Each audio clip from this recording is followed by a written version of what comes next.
Welcome to this journey through one of the most disturbing cases recorded in the history of Savannah, Georgia. Before we begin, I invite you to leave in the comments where you're watching from and the exact time you're listening to this narration. We're interested in knowing which places and what times of day or night these documented accounts reach. The air hung heavy over Chatham County in the summer of 1828. Not just with the usual Georgia heat that pressed down on cotton fields like a hot iron, but with something else, a tension that crawled beneath the skin of Savannah's orderly society. Something was shifting in the shadows of the oak trees draped in Spanish moss, something that would later be systematically erased from official records. The Blackwood Plantation stood 17 miles northwest of Savannah proper, accessible via the old Augusta Road, before turning onto a private lane that stretched for nearly 2 miles. The property spread across 800 acres of prime Georgia soil, bounded by the Savannah River to the north. It was neither the largest nor the wealthiest plantation in Chatham County, but it was notable for what some locals called its unusual management practices. The plantation belonged to Thomas Blackwood, a third-generation plantation owner whose grandfather had established the property in 1769. According to county records still preserved in the Chatham Historical Society archives, the plantation housed approximately 127 enslaved persons at the time of the events in question. The main house was a 2-story colonial structure with 6 white columns supporting the front portico, a modest display compared to some of the more ostentatious homes of Savannah's elite. Behind the main house stood the overseer's cottage, the stables, and beyond that, hidden from view of any visitors, the quarters. What makes the Blackwood case particularly unsettling is not what happened, strange as it was, but how thoroughly it was concealed afterward. Were it not for 3 separate sources that survived by mere chance, we might never have known about the events that transpired over those 13 days in August of 1828. The first source is a partial journal belonging to Dr. James Merritt, a physician from Savannah who was called to the plantation on August 4th. The journal, discovered during a renovation of an old pharmacy building on Broughton Street in 1954, contains 12 pages of increasingly disturbed observations. The second source is a series of letters written by Elizabeth Carruthers, the sister-in-law of Thomas Blackwood, who was visiting from Charleston during that summer. These letters, addressed to her husband, were never sent and were found in 1967, sealed in the false bottom of a traveling desk that had been sold at auction decades earlier. The third and perhaps most revealing source is a transcript of testimony given by Samuel Reed, the overseer of the neighboring Marshall plantation, during a closed inquiry conducted by county officials in September 1828. This transcript was misfiled among land dispute records and discovered by a graduate student researching property boundaries in 1961. The document was subsequently removed from public access, but not before it had been partially transcribed by the student. From these fragmented sources, a disturbing narrative emerges of what appears to have been a carefully planned uprising led by an enslaved man known only as Isaiah in official records. What distinguished this event from other resistance efforts of the era was its methodical nature and the complete silence that surrounded it afterward. According to Dr. Merritt's journal, he was summoned to the plantation by an urgent message claiming that Thomas Blackwood was suffering from a high fever and delirium. Upon arriving, he noted that the usual activities of the plantation seemed strangely altered. No fieldwork was underway, despite the hour and season. The doctor was met by Isaiah, who identified himself as the master's personal servant and who explained that Mr. Blackwood had taken ill 3 days prior and was now confined to his bed. Dr. Merritt described Isaiah as uncommonly composed and articulate, noting that he spoke with authority unusual for his station. The doctor was led to the main house, where he found Thomas Blackwood indeed confined to bed, feverish and semi-conscious. What struck the doctor as odd was that there were no other white persons present, neither Blackwood's wife Catherine, their 2 children, nor the overseer, a man named Harold Prentice. When questioned about their absence, Isaiah explained that Mrs. Blackwood had taken the children to visit family in Augusta just before the master's illness, and that Mr. Prentice had ridden to a neighboring plantation 2 days prior to borrow medicine and had not yet returned. Dr. Merritt noted that Blackwood was being tended by 2 enslaved women who administered care with unusual autonomy. What the doctor could not have known then was that, according to Samuel Reed's later testimony, Overseer Prentice had been dead for at least 3 days by that point. Reed testified that Prentice's body was eventually discovered in a drainage ditch at the boundary between the Blackwood and Marshall properties, though this fact was never recorded in any official documents from the time. Elizabeth Carruthers's letters provide insight into the conditions that preceded these events. Having arrived at the plantation in late July, she described in detail the unusual dynamics she observed. "Thomas runs his affairs in a manner that would shock many of our acquaintances," she wrote. "The one called Isaiah appears to function as a second overseer, though of course this is never stated explicitly. He alone among the servants speaks directly to Thomas, even in company, and carries keys to various storerooms.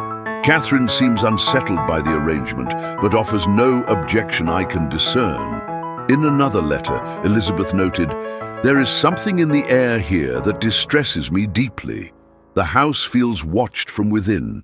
At dinner, I observed 3 of the house servants exchanging glances when Thomas spoke of his plans for expanding the north field. Later, I heard voices from Thomas's study, his and another's speaking as equals, though when I entered he was alone." The atmosphere, Elizabeth described, grew increasingly tense as July turned to August. She mentioned that Thomas had become irritable, suffering from headaches and stomach distress. "Catherine believes they are being poisoned slowly," she wrote on August 2nd, though she dares not say by whom. "She has taken to preparing their food herself, though this has caused unmistakable offense among the kitchen staff." It was on August 3rd that Elizabeth wrote her most disturbing letter, which she never completed. "Something is terribly wrong." Thomas collapsed at dinner, his speech slurred and eyes unfocused. The one called Isaiah took charge immediately, directing the others with a composure that seemed rehearsed, as though they had been waiting for this moment. Catherine wanted to send for Dr. Merritt immediately, but Isaiah insisted it was merely heat exhaustion and that the master should rest overnight before calling for medical assistance. What alarmed me was not his contradiction of Catherine's wishes, but her quiet acquiescence to his judgment. The letter continues, "I retired early, but was wakened by the sound of movement throughout the house. Footsteps in the hallway, doors opening and closing, voices murmuring. When I attempted to leave my room, I found the door would not open. It had been secured from the outside. Through my window, I could see figures moving about the grounds carrying lanterns. There was no shouting, no chaos, only purposeful movement, as though following a plan long established. I am writing this by candlelight, unsure if morning will bring relief or..." The letter ends there. Dr. Merritt's journal picks up the narrative. After treating Thomas Blackwood on August 4th, he was preparing to return to Savannah when Isaiah suggested he remain overnight, as the road was not safe after dark. The doctor agreed, noting that something in his manner made refusal seem unwise. That night, Merritt wrote that he heard a gathering of some sort taking place in the cleared area between the main house and the quarters. From his window, he could see dozens of lanterns and movements, but could not make out what was transpiring. The following morning, Merritt found the plantation functioning in an oddly normal fashion, with fieldwork underway and meals being served. However, he noted, there is no white authority present, yet everything proceeds as though under direction. The man Isaiah moves between house and field, giving instructions that are followed without question. Dr. Merritt's growing unease is evident in his increasingly hurried handwriting.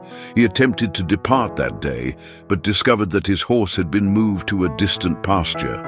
When he demanded to leave, Isaiah politely informed him that Mr. Blackwood's condition required continued medical attention and that it would be irresponsible for the doctor to leave. Merritt remained at the plantation for 6 more days, during which he documented a community functioning entirely under the direction of the enslaved persons themselves, with Isaiah as the clear authority. What makes this account particularly remarkable is that there was no violence described, no retribution against the ill Blackwood, only a complete reversal of authority. "They have not harmed anyone," Merritt wrote on August 9th, "which perhaps explains why I myself remain unharmed. Yet I am unmistakably a prisoner here." Isaiah visits Blackwood's sick room twice daily, speaking to him in low tones, though the man remains largely insensible. "I have been permitted to treat him with standard remedies, but I suspect his tea is being laced with something that maintains his semi-conscious state." According to the doctor's journal, on August 10th, a visitor approached the plantation, a merchant who regularly traded with Blackwood. The doctor observed from a window as Isaiah met the man at the edge of the property, spoke with him briefly, and sent him away. The merchant left without protest, seemingly satisfied with whatever explanation was provided. They have established a boundary around the plantation that no one crosses. I wonder how many have been turned away, and what stories are circulating in Savannah about the sudden inaccessibility of the Blackwood household. The most disturbing entry comes on August 11th, when Merritt wrote, "Today I was permitted to join their council." He described being escorted after nightfall to the overseer's cottage, where he found a gathering of 12 enslaved persons seated around the table where Prentice would normally have taken his meals. Isaiah presided at the head of the table. They discussed the management of the plantation as though it were a long-established democracy, Merritt wrote. Matters of crop rotation, distribution of food stores, and maintenance of equipment were debated and resolved by consensus. No mention was made of their legal status or the outside world. It was as though the plantation had become a self-contained commonwealth with its own laws and governance. When Merritt asked directly what they intended to do with him and with the Blackwoods, Isaiah reportedly replied, "Nothing that has not already been done. You are witnessing the correction of an unnatural order." The doctor's journal ends abruptly after that meeting. The next documentation comes from Samuel Reed's testimony, in which he described being asked by several neighboring plantation owners to investigate the Blackwood property after no communication had been received for over a week. Reed testified that he rode to the plantation on August 16th with 2 other overseers. They found the gate locked and the entrance unwatched. After forcing their way in and riding to the main house, they discovered it completely empty. "Not a soul remained," Reed stated, "neither white nor colored. The house stood as though its occupants had stepped out momentarily. Dishes on the table, clothes in the wardrobes, ledgers open in the study, but not one person remained on the entire 800 acres. A search of the property revealed no signs of violence. The only unusual discovery was in the plantation cemetery, where the searchers found 3 fresh graves. They were not marked, but appeared to have been dug and filled recently." Reed testified that they did not disturb these graves, assuming they contained the bodies of Blackwood and his family. What followed was perhaps the most unusual aspect of the entire affair. According to Reed's testimony, within 2 days of their discovery, officials from Savannah arrived at the plantation, accompanied by representatives from several prominent families. After a brief inspection, a decision was apparently reached. No investigation would be announced. No search would be conducted for the missing enslaved persons. The matter would be handled privately. Reed testified that he was told the official story would be that Thomas Blackwood had sold the plantation and relocated to Florida with his family and property. The plantation was indeed sold within a month to a cousin of Blackwood's who had recently arrived from Virginia, and operations resumed under new ownership by October of that same year. As for what happened to the 127 enslaved persons from the Blackwood plantation, no record exists of their recapture or sighting. The most likely explanation would seem to be that they attempted to reach the northern states or perhaps Spanish Florida. A harbor master's log from Charleston, dated September 3, 1828, notes the departure of a merchant vessel bound for Haiti with cargo and passengers. The log includes the unusual detail that the passengers appeared to be voluntary colonists seeking new settlement rather than the usual deportees. The harbourmaster noted that the passengers, numbering upwards of 100 souls, were accompanied by a spokesman of uncommon dignity who presented papers showing they had been legally manumitted and were travelling as free persons. However, such a large group travelling together would almost certainly have been noticed and reported. One final piece of evidence suggests an alternative possibility. No record exists of who signed those manumission papers. The ship, the Deliverance, reached Haiti according to port records in Cap Haïtien, but no further documentation of the passengers has been found. The Blackwood incident represents a unique case in the history of resistance to slavery, not just for what occurred, but for how completely it was erased from official records. The closed nature of the plantation system made such erasure possible.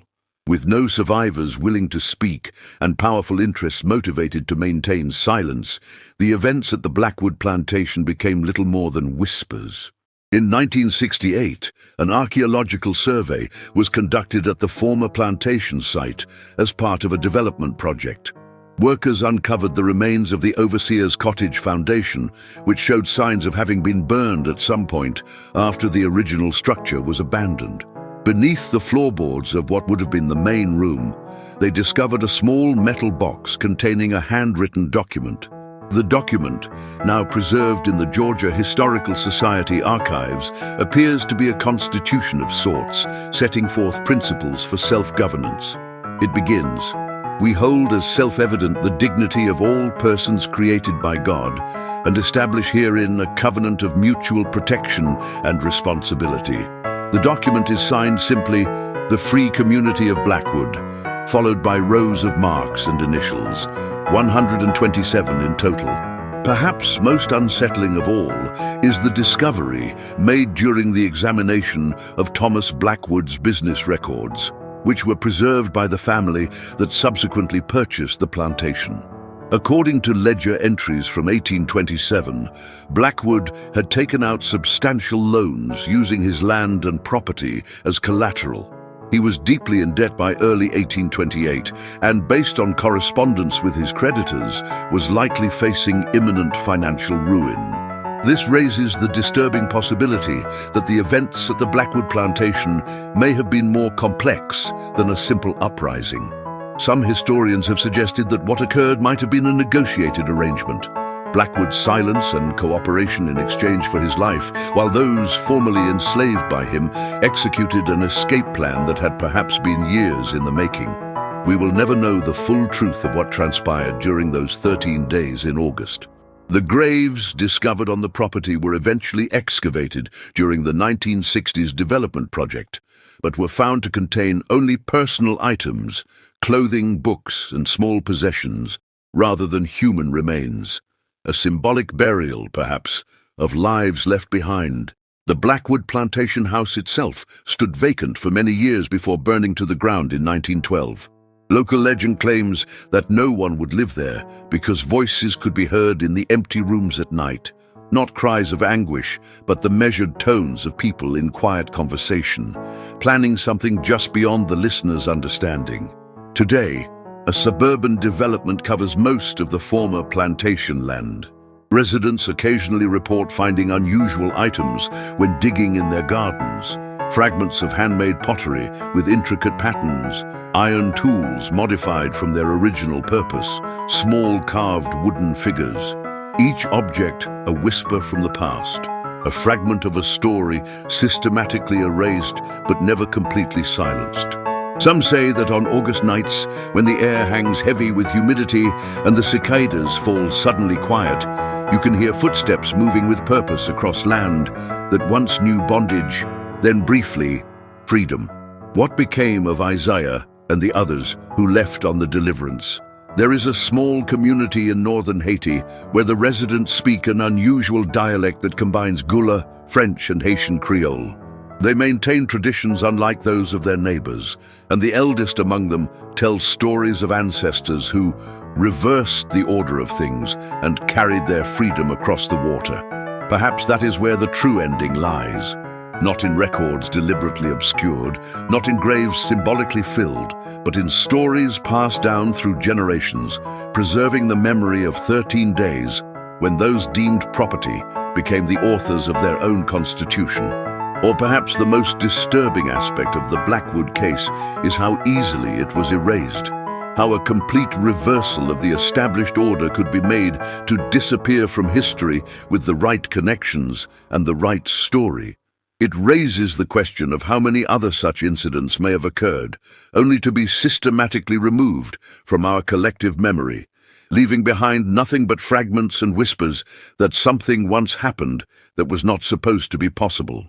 The soil of Georgia holds many secrets. Some are still waiting to be discovered. Others, perhaps, are better left undisturbed. In 1959, a historian named Joseph Wilkins from Emory University began researching unusual property transfers in Chatham County during the early 19th century. His interest was purely academic, patterns of land ownership among the planter class and how they changed during economic downturns.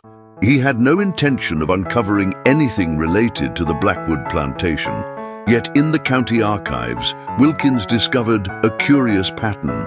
In the months following August 1828, there were 7 other plantations in Georgia and South Carolina that changed ownership under circumstances similar to Blackwood's. In each case, the official record stated that the owner had relocated to Florida, to the Caribbean, or back to Europe, and had sold their holdings to relatives or close associates. In each case, the transaction occurred without the principal ever appearing in person to sign the documents. Most tellingly, each of these plantations had been operating at a financial loss for at least 2 years prior to the transfer. And each had an unusually high ratio of enslaved persons to white overseers, situations where control depended more heavily on compliance than on force. Wilkins published his findings in a small academic journal in 1960, suggesting that the pattern might indicate a series of financial failures that wealthy families had disguised as voluntary relocations to avoid social embarrassment. His paper received little attention, and he soon moved on to other research interests. 3 months after publication, Wilkins reported that someone had broken into his university office. Nothing was taken except his research notes on the property transfers. When he attempted to access the original county records again, he was informed they had been moved to a special archive requiring specific authorization for access, authorization he was unable to obtain despite his academic credentials. In 1961, Wilkins accepted a position at a university in California.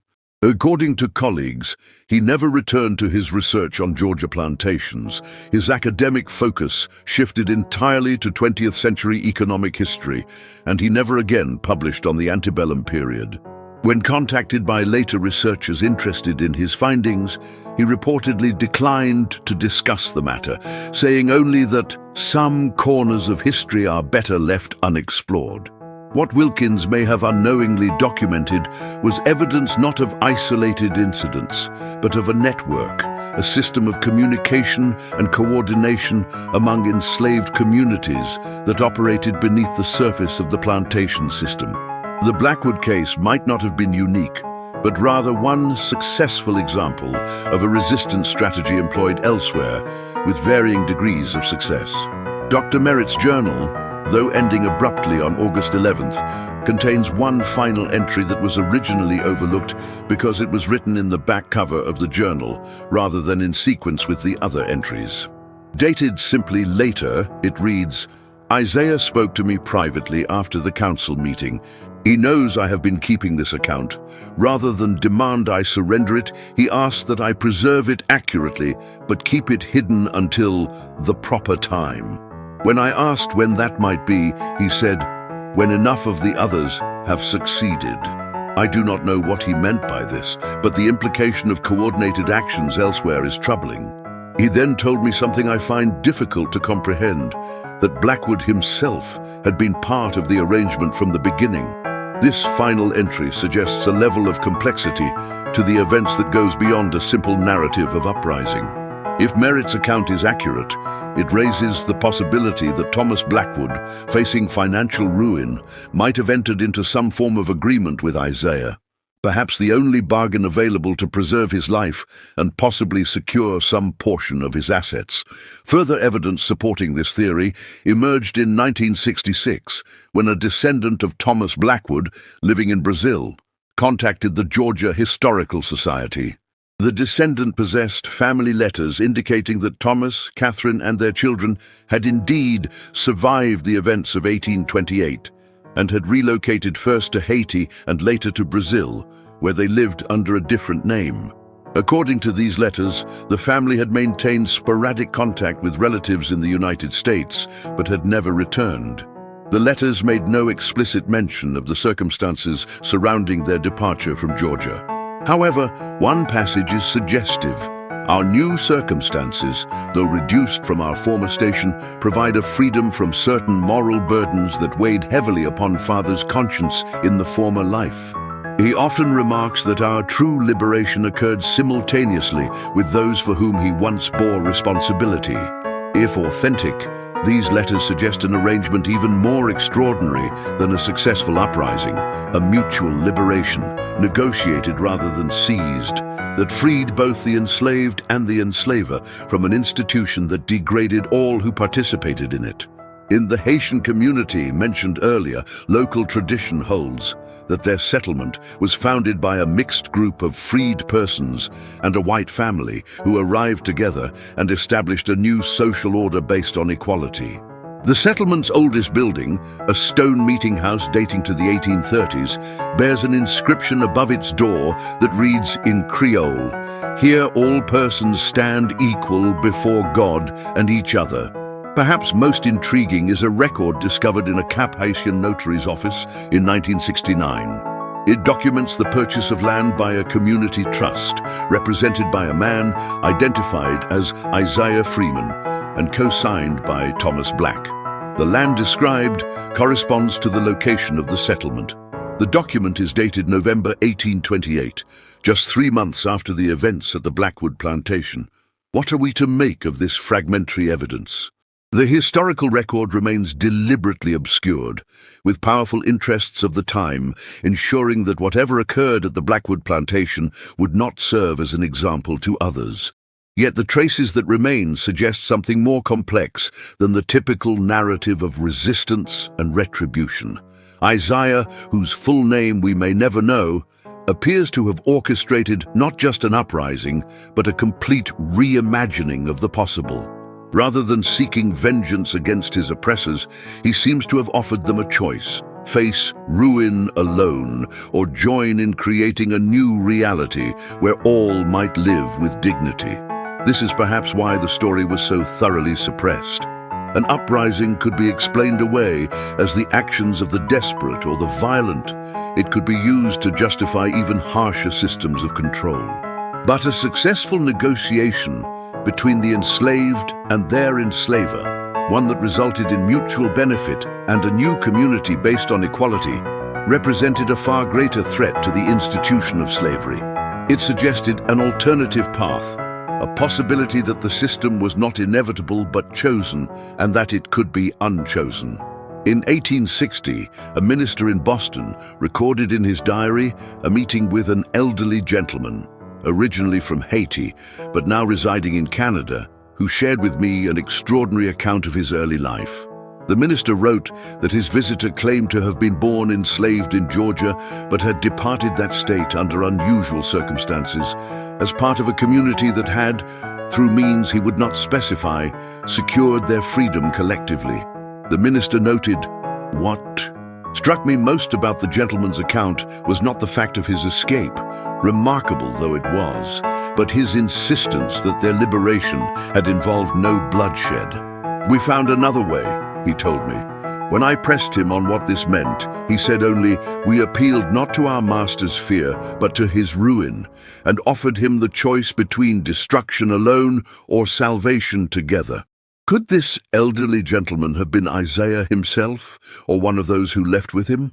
The timing would be plausible. A man in his 20s or 30s in 1828 would have been in his 60s by 1860. The location also fits with other evidence, suggesting that at least some of the group eventually relocated from Haiti to Canada. What became of the others from the Blackwood plantation? The historical record offers few definitive answers, but there are intriguing possibilities. Census records from Canada in the 1850s show several small communities of free black persons with unusual patterns of origin. Unlike many who escaped slavery via the Underground Railroad as individuals or small family groups, these communities arrived together, already organized with established leadership structures. One such settlement in Ontario listed among its founders a man identified as Isaiah Freeman, born Georgia. The same census records a Thomas Black living in the same community, listed as a schoolteacher. The settlement's records describe it as being governed by a written constitution establishing the equality of all residents, regardless of previous condition or origin. Is this mere coincidence or evidence of the final chapter in the Blackwood story? Without additional documentation, we cannot know with certainty. But the pattern aligns with what we know of Isaiah's vision, not merely escape from bondage, but the establishment of a new society based on fundamentally different principles. In 1957, an elderly woman claiming to be a descendant of the original Blackwood community was interviewed by a graduate student researching black settlements in Canada. The woman, then in her 90s, recalled stories told by her grandparents about their journey from Georgia to Haiti and finally to Canada. When asked about the circumstances of their departure from Georgia, she said, "They always told us it wasn't about running away. It was about walking together towards something better and bringing along those who were willing to see things differently." She added a detail that aligns remarkably with Dr. Merritt's account. "My grandmother said that before they left, they held a council where everyone had a voice, even the former master and his family. It wasn't about replacing one tyrant with another, but about finding a way for everyone to live with dignity." When asked if there had been violence involved in their liberation, the woman was emphatic. The only violence was in the system they left behind. What they created was built on something else entirely. The student's notes on this interview were never published. They were discovered among his personal papers after his death in 1985. By then, the woman he had interviewed was also deceased, and no other direct descendants of the original community could be located for verification. What are we left with then? Fragments, whispers, contradictions to the expected narrative. A story systematically erased but never completely silenced. Perhaps the most unsettling aspect of the Blackwood case is not what occurred during those 13 days in August 1828, but what it suggests about power, resistance, and the stories we tell about both. The traditional narrative of slavery and resistance offers only binary options: submission or violent rebellion. The Blackwood case hints at a third path, one in which those deemed powerless identified leverage within a corrupt system and used it to negotiate not just their own freedom, but a fundamental reorganization of social relations. That such a story would be deliberately obscured is hardly surprising. It threatened not just the institution of slavery, but the very logic that supported it, the belief that social hierarchies were natural and immutable rather than constructed and changeable. Today, the land where the Blackwood plantation once stood bears no marker of what transpired there. The suburban development that covers it is called River's Edge, with street names that reference natural features rather than human history. Residents plant gardens and build swimming pools without knowledge of the ground beneath their feet. Soil that once supported cotton harvested by enslaved hands and later possibly witnessed their liberation. In the community center of River's Edge, a small local history display mentions that the area was once agricultural land, with no reference to the plantation system or those who labored within it.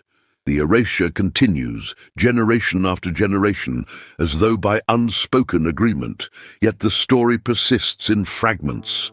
In the Haitian community founded by the group, now a small town with paved roads and modern amenities, children still learn the story of the Council of Equals that governed their ancestors. In the Canadian settlement, now absorbed into a larger township, a small museum preserves what they claim is the original constitution drafted by Isaiah Freeman, with its opening declaration, "We hold as self-evident the dignity of all persons created by God." And, occasionally, someone like Dr. Merritt, Elizabeth Carruthers, or Samuel Reed leaves behind an account that doesn't quite fit the official narrative, a document misfiled, overlooked, or preserved by chance that offers a glimpse of what might have been possible. In 2013, a historical preservation project in Savannah uncovered yet another fragment of the story.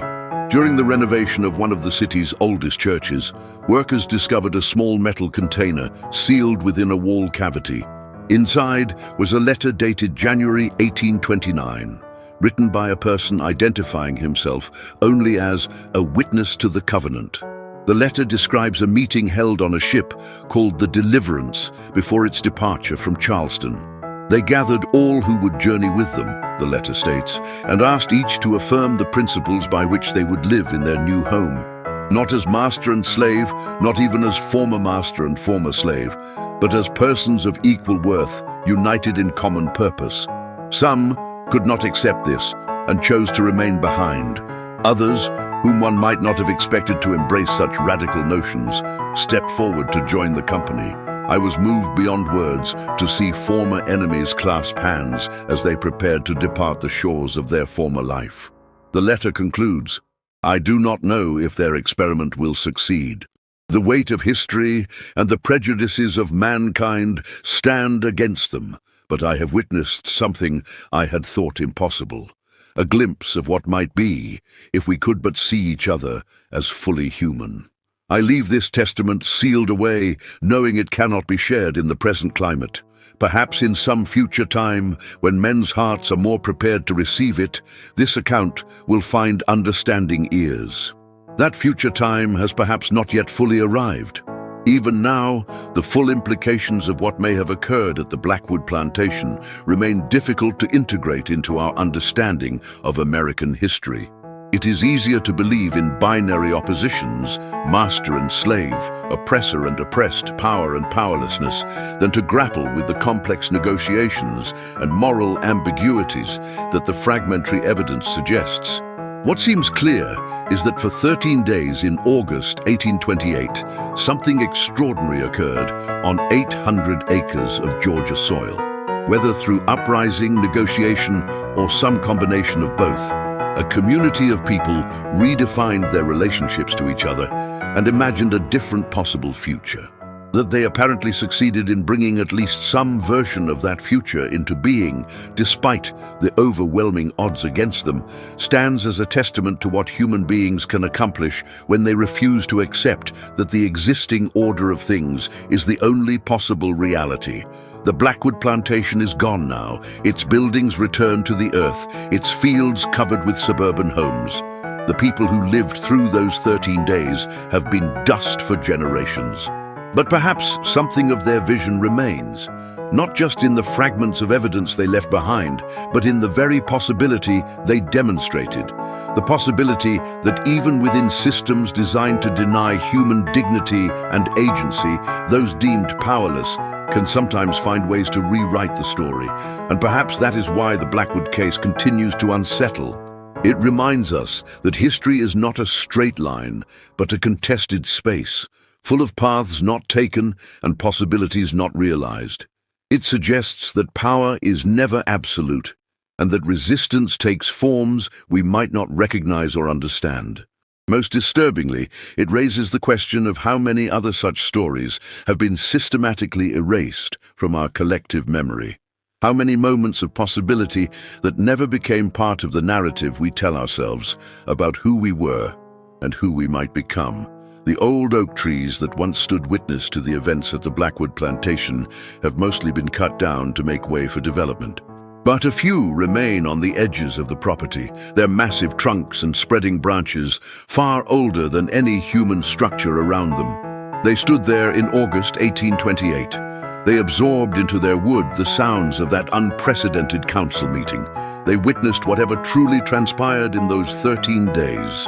If trees could speak, what would they tell us about power and resistance, about fear and courage, about the human capacity to imagine beyond the boundaries of the present?